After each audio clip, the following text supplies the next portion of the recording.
ing the rooftop bar tab with my name and his signature. The receipt shouldn't have known my name. It lay tucked into the check presenter the hotel uses to make math look charming. Dark leather, gold stamp. A ritual for people who like to be told where to sign. Inside, the printer had done its tidy work and then misbehaved. 4 RYAN where a total should be, my name wearing the decimal like a dare. Underneath, a swirl of ink that wasn't mine sat in the signature line. N on the back of the slip, where no one decent writes anything permanent, a neat hand had given me coordinates. Rooftop, 1045. North corner, if you still want the truth. N. I tune pianos in rooms that lie for a living. Hotels, lounges, restaurants that think themselves brave for grinding ice differently. My hands are patient with strings when people are. I can make a note remember what it is at 3 a.m. with a phone in my pocket buzzing like consequence. Luca, my partner, builds exhibitions where donors learn the name of light. 5 years in, we keep 2 glasses by the sink, because from the beginning we built a rule out of water, pour before the sentence that changes a day. He'd come home from a preview smelling like cedar and the second hour of a lobby. He kissed my neck with precision and got the half-inch wrong, which is the difference between maps and directions. He showered like water could erase a paragraph and said something about a quick meeting on the roof with a foundation officer who wanted to feel tall. He left the check presenter on the console like a man who doesn't yet believe in evidence. The elevator kept its word and took me to the top. The air up there had plans for people. The bar had put on its jewelry, pendant bulbs humming their polite electricity, glassware rehearsing mercy. The city stretched out in whatever direction we needed to pretend was honest. In the north corner, amid the proper shyness of plants rented by the week, Nico stood like a lesson about posture you don't pay for twice. He was taller up close than he was across a gallery. His shirt had surrendered 1 button more than the weather required. He smelled like cedar and the last minute of a lobby that sells permission to people who should ask themselves first. When he turned, he did it as if he'd been practicing doing it slowly. "You came," he said, not like the line wanted applause, but like gravity had kept a promise we wouldn't punish. "Thank you." "You put my name on the line where totals go," I said. "The point of sale wanted to be a witness." He didn't come close. He set 2 paper cups on the low wall water, sweating like good ideas, and slid one in my direction with a care I felt in my wrists. Our hands didn't touch.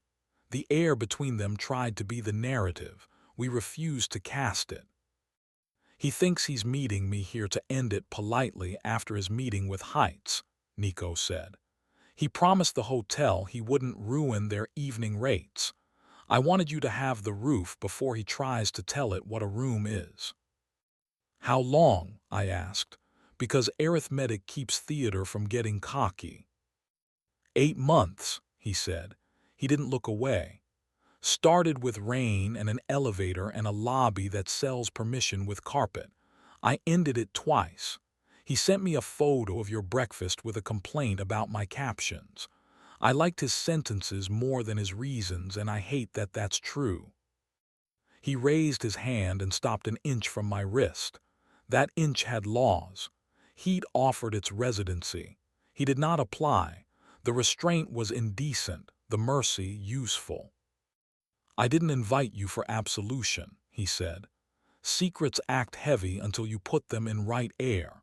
The right air is never inside. It's always where the sky can hear you." The glass door shifted and Luca stepped onto the roof with his docent face, the voice that makes people admire their own pupils. He saw me. He saw Nico. He saw the cups. He saw the inch. He did not look at the bar because men who hang paintings know which objects deserve the burden of eyes. "Okay," he said, and that word could have been a hinge. "You could have kept the receipt out of our house," I said. You chose not to. I chose incompetence, he said. Then cowardice. The noun was correct. I loved him for not trying to improve it. I cheated. I told myself it was weather and that home is a noun that survives rain. I told myself your patience stretches because you tune stubborn things. I called spark structure. I want to stop hearing me. Nico drifted to the parapet like oxygen wanted company. He lifted his hand again toward my neck, paused at the inch, and let it be. Heat remembered its job and waited for orders that didn't arrive. "What do you want me to do?" Luca asked. He didn't reach. He has learned that reaching is a contract the wrists sign before the brain reads it. "You'll end it," I said. "You'll sleep on the couch we refuse to call a guest anything. Next week you'll tell me what this was twice. Once with your museum voice that sands bone into narrative, once with small words. I'll decide what my hands can hold without lying to my wrists." "I'll do that," he said, and the skyline took the sentence without insisting on a caption.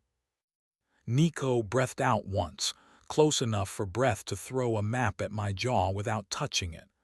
"Thank you for not making me a lesson," he said in a register that made the bulbs agree. "We both would have believed you." He left through the glass door without letting it audition for punctuation. We stood in the incorrect grace of a city pretending it was honest. Below us, taxis wrote tiny, angry narratives we were no longer required to edit. A waiter laughed softly the way people do when they have a life outside shift. "I'm not leaving tonight," I said. "We'll walk home without touching. We'll wait at crosswalks because other people's knees and our better natures both deserve seconds. You'll sleep on the couch. Tomorrow you'll end it without complimenting him. Next week you'll bring me small words." He nodded.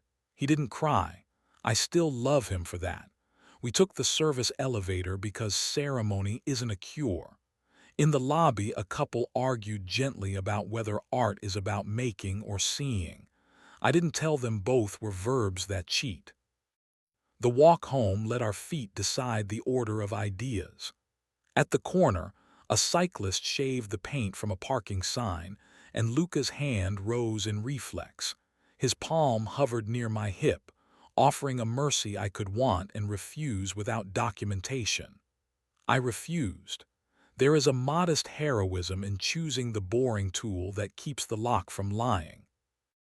At home, the kettle auditioned. We declined to cast it. He made the couch into a geography he could learn and sleep inside. Morning had the decency to arrive on time. He returned from the lobby that sells permission smelling like nothing, the correct cologne for a man who plans to make amends. He told me he had ended it. He told me twice. In museum voice, sequence and context curated. In small words, he liked being two men because one didn't have to be tired. He mistook adrenaline for architecture. He can be one person if I let him do the work. I let him. That is not nobility. It's arithmetic with boundaries. He slept on the couch for 6 nights and learned the distance between our door and our bed like a route you don't brag about. On the 7th, he came to me without ceremony and remembered my mouth with the lazy precision we taught each other before we mistook spark for structure. There is an erotics of restraint that turns mourning into an ally. There is a thrill in deciding not to ruin anything you can live inside. 2 days later, Nico texted once, "Thank you for telling the truth where glass likes to lie." I wrote back, "Try it under bad light." He didn't answer, which was the second best thing he did. Work stayed exact and uninterested in my drama. The Steinway at the Murray wasn't speaking to the middle octave. I taught 2 strings to share a note again. A kid in a thrifted suit asked if a keyboard can be polite. I told him everything can if you insist and showed him how to listen. A woman wanted her bar to sound expensive and I gave her quieter ice. It's always the small tools. A week later, I saw Nico outside the museum watching a truck swallow a crate that believed itself to be art. He looked smaller. Maybe my anger had stopped needing him to be tall. He said hello without trying to own my afternoon. He did not smell like cedar. The air between us behaved. He left without auditioning for a moral. Here is the part that never sells tickets. I wanted him. I wanted the inch, the heat, the disciplined mercy of a hand that had learned where not to claim. I wanted to make a mistake elegant enough to narrate on the way home. I did not. Wanting is a sentence, not a command. Bodies vote. Ethics count. Boredom is mercy if it lets you like yourself at noon. Luca and I adjusted the frame. 2 glasses before 3 sentences. Less reach, better touch. We stopped letting the kettle decide tone. At openings, we stand near exits not because we plan to leave, but because rooms breathe better when doors aren't theirs. He keeps his phone face down on the console like a man who has learned to curate attention, not alibis. I keep the receipt in a drawer with a watch that insists on running honest. If another slip prints my name where math belongs, I will bring water. I will sit where the exit is obvious and refuse to call that cowardice. If a hand lifts toward my neck, I will let the inch exist and answer in a tense I can carry past breakfast. I will keep choosing verbs that keep us possible. End, stay, tell, work, touch, wait. And when I press the soft hammer into a string and hear it decide to be exactly itself, when 2 notes choose the same air without vanity, I will remember the rooftop and the wrong signature, and I will call that deliberate space the most difficult thing I know how to make, and the only thing that still holds when daylight forgets its lines.